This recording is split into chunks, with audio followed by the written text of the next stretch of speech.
Hi, huggers. I am going to make just a super quick video. I won't be doing so many videos, or maybe I will, who knows? It seems that I've gotten quite used to talking to myself in an empty room.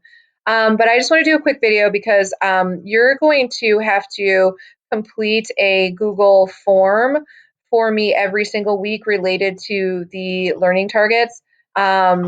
From the course articulation. So I want to talk to you about how I want you to fill this out, and then I won't have to do it again. So your Google form, actually, I'm going to preview this so you can see what it's going to look like for you. I probably shouldn't. It's not going to work, actually. All right, so each unit, you are going to do a learning target check-in.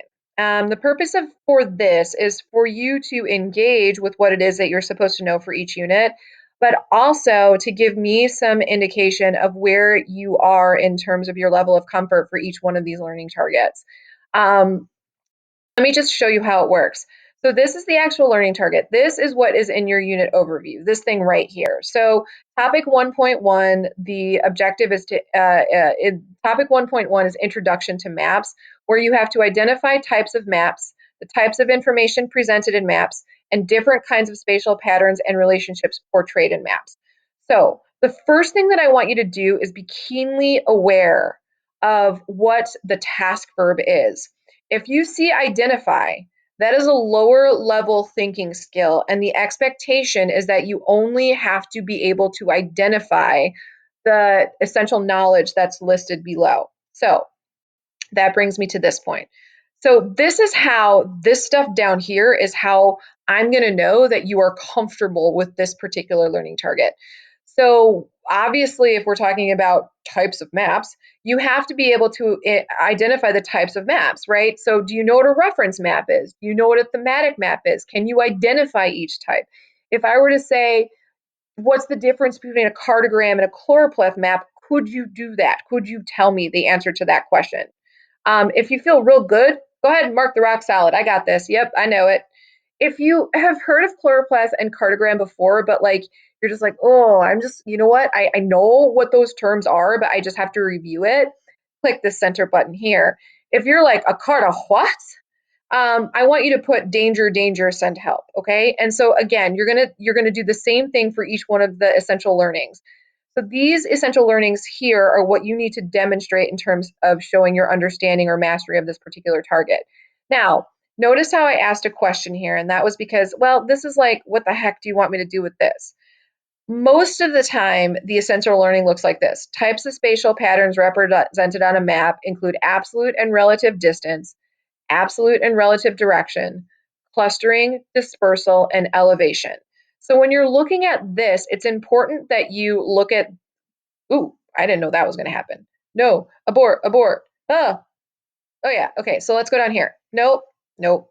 Stop doing. I don't know what I've done. Okay, so when we when we look at this, you'll only click rock solid here if you can accurately or comfortably define the vocabulary. So do you know the difference between absolute and relative distance? Do you know the difference between absolute and relative direction? Do you know what cluster, dispersed, and elevation are? If you're good on those terms, go ahead and mark rock solid.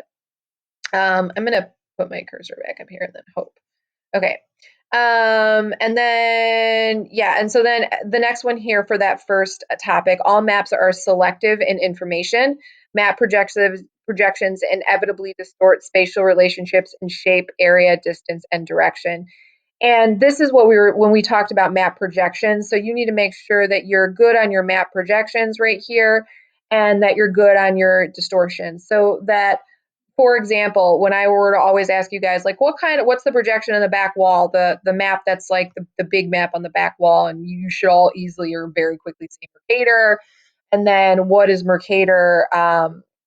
What information is distorted in a Mercator map? And you should all say that it is for sure area and size are the same thing. So I think I taught this to you as SAD, but area and yeah, I did SADD, but area and size are the same things. I always think about how Mercator distorts size of continents and countries, etc. All right, so that is all I wanted to say about that. So if you are looking at this and you are like, what am I supposed to? Okay, yeah, I know that. I guess data is collected. Fine, okay, I'm rock solid there. So don't worry too much about some of these. It's obvious. I mean, like some of these are really obvious, but like this one is another one. Geospatial technologies. You know the difference between GIS, satellite navigation, remote sensing, online mapping, and visualization. I don't want you to, again, I don't want you to click rock solid unless you feel really good. I'm going to assume that like many of you are probably going to be living in this world and that that's okay. But then that also tells you what you have to review. And what also, if you're like in the danger, it gives you an opportunity to make some notes maybe and ask me on our Zoom meeting, which will happen on Wednesday. Well, I guess when you're watching this will happen tomorrow. So I hope that helps. Yeah, and that's all I have. I hope you guys are doing good.